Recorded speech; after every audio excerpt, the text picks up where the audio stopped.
so that we can rank #1 in the world in infrastructure instead of where we're ranked now, number 13 in the world. Another historic law, rebuilding our manufacturing base so that we'll lead the world once again in making semiconductor chips, so much more, and so many more sophisticated ones. And now, a bipartisan budget agreement. This is vital because it's essential to the progress we've made over the last few years is keeping full faith and credit of the United States of America and passing a budget that continues to grow our economy and reflects our values as a nation. That's why I'm speaking to you tonight, to report on the crisis averted and what we're doing to protect America's future. Passing this budget agreement was critical. The stakes could not have been higher. If we had failed to reach an agreement on the budget, there were extreme voices threatening to take America for the first time in our 247-year history into default on our national debt. Nothing would have been more irresponsible. Nothing would have been more catastrophic. Our economy would have been thrown into recession. Retirement accounts for millions of Americans would have been decimated. 8 million Americans would have lost their jobs. Default would have destroyed our nation's credit rating, which would have made everything from mortgages to car loans to funding for the government much more expensive. And it would have taken years to climb out of that hole. And America's standing as the most trusted, reliable financial partner in the world would have been shattered. So, it was critical to reach an agreement. And it's very good news for the American people. No one got everything they wanted, but the American people got what they needed. We averted an economic crisis, an economic collapse. We're cutting spending and bringing the deficits down at the same time. We're protecting important priorities from Social Security to Medicare to Medicaid to veterans to our transformational investments in infrastructure and clean energy. I want to commend Speaker McCarthy. You know, he and I, and our teams, we were able to get along, get things done. We were straightforward with one another, completely honest with one another, respectful with one another. Both sides operated in good faith. Both sides kept their word. And I also want to commend other congressional leaders. House Minority Leader Jeffries, Senate Majority Leader Schumer, Senate Minority Leader McConnell. They acted responsibly and put the good of the country ahead of politics. The final vote in both chambers was overwhelming, far more bipartisan than anyone thought was possible. So, I want to thank the members of Congress who voted to pass this agreement, which I'm going to sign tomorrow and become the law. So here's what the deal does. First, it cuts spending.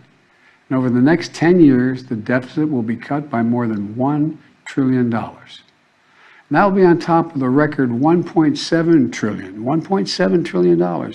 I already cut the deficit in my first 2 years in office. And it's clear we're all on a much more fiscally responsible course than the one I inherited when I took office 4 years ago. When I came to office, the deficit had increased every year the previous 4 years. And nearly $8 trillion was added to the national debt in the last administration. And now we're turning things around. And that's good for America. You know, my dad used to have an expression. He said, Joey, don't tell me what you value. Show me your budget. I'll tell you what you value. That's at the heart of this debate. What do we value? Protecting seniors. You may remember during my State of the Union address, there was a spirit exchange between me and a few Republicans spontaneously occurring on the floor of the House of Representatives. I was pointing out that for years, some of them were putting forward proposals to cut Social Security and Medicare. And some of them that night took exception, and they said very loudly that that wasn't true. So I asked them on the floor that night, asked them a simple question. Will you agree not to cut Social Security, not to cut Medicare? Would they agree to protect these essential programs? They're a lifeline for millions of Americans. Programs that these Americans have been paying into every single paycheck they've earned since they started working. And that provides so much peace of mind. With the bright lights and cameras on, those few Republicans who were protesting, they agreed. They said they wouldn't cut it. That's how we protected Social Security and Medicare from the beginning and from it being cut, period. Health care was another priority for me, a top priority. I made it clear from the outset, I would not agree to any cuts in Medicaid, another essential lifeline for millions of Americans, including children in poverty, the elderly in nursing homes, and Americans living with disabilities. The original House Republican proposal would have cut health care for up to 21 million Americans on Medicaid. And I said no. And Medicare was protected. And so were millions of people most in need. Look, I've long believed that the only one truly sacred obligation that the government has is to prepare those we send into harm's way and care for them and their families when they come home and when they don't come home. That's why my last budget provided VA hospitals with additional funding for more doctors, nurses, and equipment to accommodate the needs of veterans and more appointments. The House Republican plan would have meant 30 fewer million VA healthcare visits for our veterans. But we didn't let that happen. In addition, this bill fully funds the bipartisan PACT Act, the most significant law in decades for veterans exposed to toxic burn pits and for their families. It expands access to those veterans and their families to health care and to disability benefits. Look, we're investing in America and our people and in our future. We've created over 13 million new jobs, nearly 800,000 manufacturing jobs. Where is it written that America can't lead the world again in manufacturing? Unemployment is at 3.7%. More Americans are working today than ever in the history of this country. And inflation has dropped 10 straight months in a row. In this debate, I refuse to put what was responsible for all this economic progress on the chopping block. This bipartisan agreement protects the law that will help us build the best infrastructure in the world. It fully protects the CHIPS and Science Act, which is going to bring key parts of our supply chain to America, so we don't have to rely on others, like semiconductors, those tiny computer chips smaller than the tip of your finger that affect nearly everything we rely on, from cell phones to building automobiles to the most sophisticated weapon systems and so much more. We protected another law that I passed and signed last year that finally beat Big Pharma, which I've been trying to do for over 30 years. It finally gives Medicare the power to negotiate lower drug prices, just like the VA has been able to do for veterans.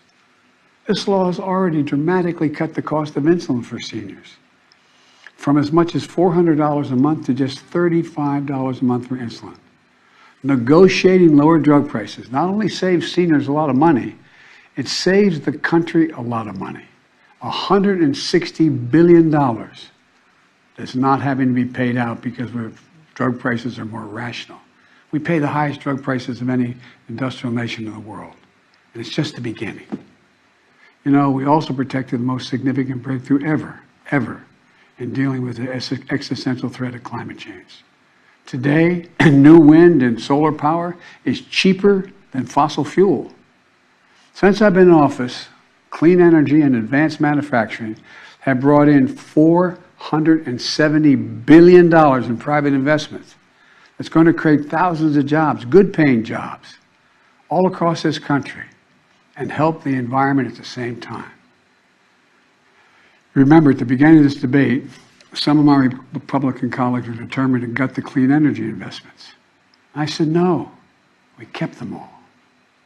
And there's so much more to do. We're going to do even more to reduce the deficit. We need to control spending if we're going to do that. But we also have to raise revenue and go after tax cheats and make sure everybody's paying their fair share. No one, I promise, no one making less than $400,000 a year will pay a penny more in federal taxes. But like most of you at home, I know the federal tax system isn't fair. That's why I kept my commitment, again, that no one earning less than $400,000 a year will pay a penny more in federal taxes. That's why last year I secured more funding more IRS funding to go after wealthy tax cheats. The nonpartisan Congressional Budget Office, and it is nonpartisan, says that this bill will bring in $150 billion, and other outside experts expect that it would save as much as $400 billion, because it's forcing people to pay their fair share. Republicans may not like it, but I'm going to make sure the wealthy pay their fair share. I'm also proposed closing over a dozen special interest tax loopholes for big oil, crypto traders, hedge fund billionaires, saving taxpayers billions of dollars. Republicans defended every single one of these special interest loopholes, every single one. But I'm going to be coming back, and with your help, I'm going to win. Right now, catch this, right now the average billionaire in America pays just 8% in federal taxes. 8%. Teachers and firefighters pay more than that. That's why I proposed the minimum tax for billionaires. Republicans are against it, but I'm going to keep fighting for it. No billionaire should pay less in federal taxes than a teacher or a firefighter. Look, let me close with this. I know bipartisanship is hard, and unity is hard, but we can never stop trying. Because in moments like this one, the ones we just faced, where the American economy and the world economy is at risk of collapsing, there's no other way. No matter how tough our politics gets, we can see each other not as adversaries, but as fellow Americans. Treat each other with dignity and respect. To join forces as Americans to stop shouting, lower the temperature, and work together to pursue progress, secure prosperity, and keep the promise of America for everybody. As I've said in my inaugural address, without unity, there is no peace, only bitterness and fury. And we can never become that country. I can honestly say to you tonight that I've never been more optimistic about America's future. We just need to remember who we are. We are the United States of America. And there's nothing we can't do when we do it together. So thank you all for listening, taking the time tonight to listen to me. May God bless you all, and may God protect our troops. Thank you.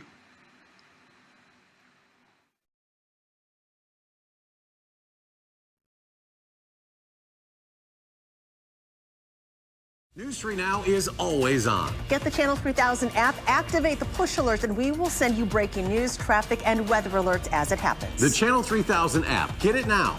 Powered by News 3 Now.